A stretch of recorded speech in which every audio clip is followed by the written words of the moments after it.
Large होगी, diminish होगी, same size की होगी, सेंटर ऑफ कर्वेचर पे बनेगी, सी और एफ के बीच में बनेगी, रियल बनेगी, इन्वर्टेड बनेगी। There are the lot of confusion जब भी हम इमेज फॉर्मेशन की बात करते हैं आपके लाइट चैप्टर में। लेकिन क्या करें सर, लाइट चैप्टर से सबसे इंपॉर्टेंट और 100% श्योर क्वेश्चन है कॉनकेव मिरर की इमेज फॉर्मेशन। लेकिन हमारे साथ एक बड़ी प्रॉब्लम है, बड़ी प्रॉब्लम ये है कि हम बार बार भूल जाते हैं, याद नहीं रहता कि कैसे इतनी सारी 6 की 6 इमेज को याद किया जाए। इस प्रॉब्लम का सॉल्यूशन लेके मैं आ चुका हूं, जहां पे आज की टेक्निक को यूज करके बच्चों आप 6 की 6 टाइप की इमेज को बना सकते हो विद इन सेकंड। मैंने बताया ना, सेकंडों में आप लोग कैलकुलेट कर सकते हो। तो आइए शुरू करते हैं और समझने की कोशिश करते हैं एग्जैक्टली क्या है वो तरीका, क्या है वो ट्रिक। नमस्कार, आदाब, सत श्री अकाल और खुशामदीद। Very very good evening to all of you people. This is Kumar Amit और मैं एक बार फिर से मुखातब हूं आप सभी के साथ एक शानदार सेशन लेके। सेशन नहीं बल्कि हम कहेंगे 4 से 5 मिनट का वीडियो, कैसे आप लोग सभी की सभी इमेज फॉर्मेशन को एक टेक्निक की हेल्प से याद कर सकते हो। तो चलिए शुरू करते हैं बच्चों और समझने की कोशिश करते हैं। देखो यार, एक बेसिक सी चीज है, हम कॉनकेव मिरर की 6 टाइप की इमेज पढ़ेंगे। ये फॉर्मूला है, ये टेक्निक है, ये तरीका जो मैंने बहुत सोचने के बाद, इस पे काम करने के बाद तुम्हारे सामने लेके आया हूं। तो एक बार आप साथ अपना कॉपी पेन लेके साथ प्रैक्टिस कर लो, ताकि एग्जामिनेशन में आप लोग सेकंड में इसको सोल्व कर सको। देखो ये कुछ पोजीशंस है, ये आपका पोल होता है जो इसके यहाँ पे एग्जिस्ट करता है, ये वाला फोकस है, आपको दिख रहा होगा, ये वाला पॉइंट आपका सेंटर ऑफ कर्वेचर है, और ये आपका इधर आपका इनफाइनाइट एग्जिस्ट करता है। बच्चों कुछ नहीं करना, टेक्निक क्या है, टेक्निक ये है कि इन पोजीशंस को एक बार नंबर दे दो। नंबर का मतलब सबसे लास्ट से शुरू करते हैं। अगर आपका ऑब्जेक्ट इंफिनिटी पे रखा गया है तो मान लो मैंने इसको 1 पोजीशन दिया। अब इंफिनिटी और सेंटर ऑफ कर्वेचर के बीच में कहीं पे रखते हो, जिसको बियॉन्ड सी बोलते हो, तो उसको मैंने कितना नंबर दे दिया, उसको 2 नंबर दे दिया। अब अगर मैं अपने ऑब्जेक्ट को सेंटर ऑफ कर्वेचर पे ही रख दूं तो मैं कितना आपका नंबर दे दूंगा उसको बच्चों, मैंने उसको 3 नंबर दे दिया। क्लियर। अब आगे क्या आता है, आपका आता है सेंटर ऑफ कर्वेचर और फोकस के बीच में आप कहीं पे भी रख सकते हो। इसके बीच में अगर रखोगे तो मैंने इसको कितना नंबर दे दिया, 4 नंबर दे दिया। अब आगे थोड़ा और चले, अगर आप लोगों ने फोकस के ऊपर ऑब्जेक्ट को रखा तो मैंने इसको कितना नंबर दिया, 5 नंबर दिया। और अगर आप लोगों ने पोल और फोकस के बीच में ऑब्जेक्ट को रखा इस प्रोसेस के दरमियान, तो उसको कितनी पोजीशन दे दो आप लोग, 6 पोजीशन दे दो। बस आपका काम खत्म। अगर आपको इतना करना आ गया ना तो आपको प्रॉपर तरीके से इमेज की क्लैरिटी हो गई, इमेज आप लोग बना पाओगे। देखो कुछ नहीं करना, आपने 6 का 6 नंबर दे दिया। अब करना क्या है आपको, जैसे हम जब भी इमेज फॉर्मेशन की बात करते हैं, 6 तरीके की इमेज फॉर्मेशन है। पहली इमेज की अगर आप लोग बात करोगे तो ध्यान से देखो बच्चों,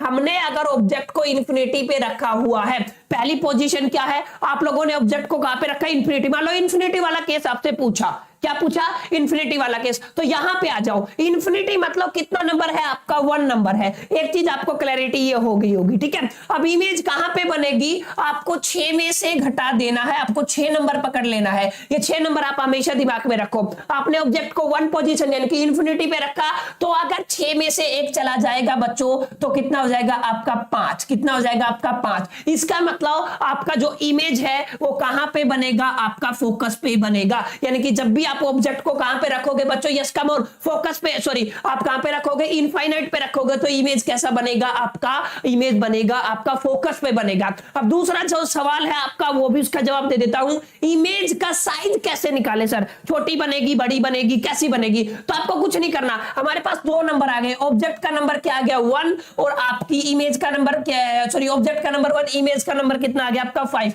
तो देखो 1 बहुत छोटा है आपका 5 से। क्लियर। तो उल्टा करना है, जोन सा नंबर बड़ा उतना छोटा। क्लियर। यहां पे आपकी इमेज है, जो इमेज वाला साइड बड़ा है, तो यहां पे जो और गैप बहुत ज्यादा है, तो यहां पे जो आपकी इमेज है ना वो कैसी बनेगी बच्चों, आपकी इमेज बनेगी हाईली डिमिनिश्ड। तो इस तरीके से आप लोग कैलकुलेट कर सकते हो। क्लियर। अब जैसे मैं एक सेकंड केस लेता हूं, मान लो अभी आपने इंफिनिटी पे रखा आपका ऑब्जेक्ट, अब आपकी इमेज कहां पे बन गई, फोकस पे बन गई। अब आप देखो ध्यान से, अगर मैं ऑब्जेक्ट को कहां पे रख देता हूं, बियॉन्ड सी। बियॉन्ड सी का मतलब हम क्या कहते हैं, इंफिनिटी और कहीं ना कहीं सी के बीच में रख देते हैं। ठीक है। तो इंफिनिटी और सी के बीच में रखा, मतलब आपका इमेज का नंबर कितना है, अगर मैं इसको IMG लिखता हूं, इमेज का नंबर है बच्चों आपका 2। ठीक है। 6 में से 2 गए तो 4, यानी कि आपका ऑब्जेक्ट कौन सी पोजीशन पे बनेगा, आपका 4 पोजीशन पे बनेगा।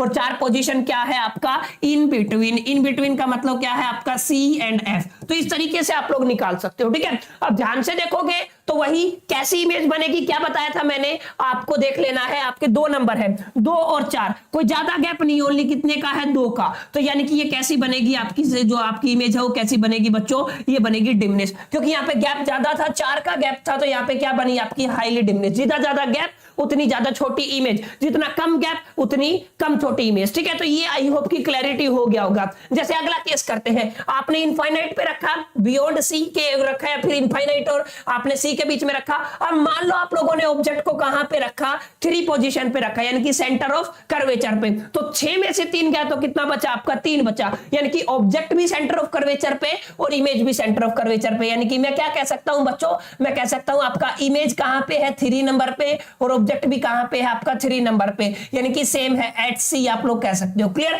अब ध्यान से देखोगे तो 3 और 3 में कोई गैप ही नहीं है, यानी कि आपका 3 इज इक्वल टू द 3। यहां से क्या इंडिकेट होता है साइज के बारे में, कि आपका जो साइज रहेगा वो कैसा रहेगा बच्चों, आपका सेम साइज रहेगा। क्लियर? तो तीसरा केस था। अब चौथे केस की तरफ चलते हैं। मान लो आप लोगों ने पोजीशन को, ऑब्जेक्ट को कहां पे रखा, 4 पोजीशन पे। 4 पोजीशन क्या है, सेंटर ऑफ कर्वेचर और फोकस के बीच में। सेंटर ऑफ कर्वेचर और फोकस के बीच में कहीं पे भी रख दो, तो इमेज का नंबर कितना है, इमेज का नंबर है 4, तो ऑब्जेक्ट का नंबर 6 में से 4 गया तो 2। क्लियर? अब उल्टा हो गया, देखो गैप आपका, ये इमेज बढ़ गया और ऑब्जेक्ट क्या हो गया, छोटा, तो उल्टा हो गया, तो आपकी इमेज क्या हो जाएगी, बड़ी। इमेज क्या हो जाएगी, बड़ी। यहां पे ये चीज आपको ध्यान में रखनी है। और देखो कितने का गैप है आपका, 2 का गैप है, तो यानी कि आपकी इमेज कहां पे बनेगी, 2 पोजीशन पे बनेगी, यानी कि आपका इनफाइनाइट और सी के बीच में बनेगी। क्लियर? यानी कि आपका इमेज कहां पे बनेगा, इनफाइनाइट और बेसिकली क्या कह सकते हो, सी के बीच में बनेगी। क्लियर? तो इस तरीके से आप लोग इस टेक्निक का यूज कर सकते हैं। ये टेक्निक आपके 5 पोजीशन तक चलेगी। ये वाला आपको याद ही रखना है। छठा रहता है बच्चों आपका एक्सेप्शन, जहां पे आपकी वर्चुअल इमेज बनती है और इनसाइड द मिरर बनती है। क्लियर? आई होप कि समझ में आ गया होगा। जैसे अब ये सारे केसेस आई होप कि क्लियर हो गया होगा। हमने यहाँ पे बनाए हुए, ध्यान से देखो, ये वाला जैसे मैंने कहा पे ये पोजीशन है आपकी ऑब्जेक्ट की, ये इमेज की पोजीशन है, इमेज का साइज है और इमेज का नेचर है। ये 6 के 6 टाइप है। अब यहां पे आप एक केस ये वाला बिटवीन P एंड F, ये एक्सेप्शन है। इसको खाली याद कर सकते हो कि आपकी कैसी बनेगी, अंदर की साइड बनेगी, इमेज लार्ज बनेगी और वर्चुअल बनेगी। इसके अलावा सारी इमेज की टेक्निक आप लोग लगा सकते हो। एक बार दोबारा से मेरे साथ आप सभी रिकैप करेंगे एग्जैक्टली कि किस तरीके से ये टेक्निक कैसे काम करती है। फिर से देख लो एक बार कैसे करती है टेक्निक। काम बिल्कुल आसान तरीका है। आपके पास ये मिरर है, आपके पास ये प्रिंसिपल एक्सिस है, यहां पे पोल होता है, यहां पे आपका फोकस होता है और यहां पे आपका सेंटर ऑफ कर्वेचर होता है। इधर बच्चों आपका इन्फिनिटी एग्जिस्ट करता है। मैंने क्या बताया, अगर आपने इन्फिनिटी पे ऑब्जेक्ट रखा तो बच्चों उसको 1 नंबर दे दो। इन्फिनिटी और सी के बीच में अगर आप पे रखा तो उसको 2 नंबर दे दो। अच्छा, सी पे अगर आपने रखा तो 3 नंबर दे दो। सी और एफ के बीच में अगर आपने कहीं पे रखा तो 4 नंबर दे दो। अगर आपने एफ पे रखा तो 5 नंबर दे दो। और अगर एफ और पी के बीच में रखा तो कितना नंबर दे दो आप लोग, 6 नंबर दे दो। अब 6 पे मैं लगा देता हूं स्टार, क्योंकि ये टेक्निक आपकी 6 पे नहीं चलेगी। इसको क्या बोलते हैं, एक्सेप्शन है ये। ठीक है, इसका तो याद रखना है कैसी बनेगी, इसकी वर्चुअल इमेज बनेगी, प्लस में इन लार्ज बनेगी। ठीक है, और प्लस में इनसाइड द मिरर बनेगी। क्लियर है? ये वाला केस आपको याद रखना है। बस अब ध्यान से देखो, मैंने बताया ना। अब एक बार फटाफट से, आपने ऑब्जेक्ट को कहां पे रखा बच्चों, आपने इन्फिनिटी पे रखा। इन्फिनिटी का मतलब पोजीशन नंबर 1। तो मैंने बताया था जो नंबर है उसको घटा दो, तो इमेज कहां पे बनेगी बच्चों, आपकी इमेज बनेगी 6 में से 1 गया तो कितनी बनेगी, 5। कौन सी पोजीशन पे बनेगी, 5 पे, यानी कि फोकस पे। क्लियर? अब जैसे ही अगर आपको ऑब्जेक्ट आपने कहां पे रखा, आपने रखा मान लो 2 पोजीशन पे। 2 पोजीशन का मतलब क्या है, इन्फिनिटी प्लस में और क्या है, सेंटर ऑफ कर्वेचर के बीच में। तो आपने 2 पोजीशन पे रखा तो इमेज 6 में से 2 गया तो कितने पे बनेगी,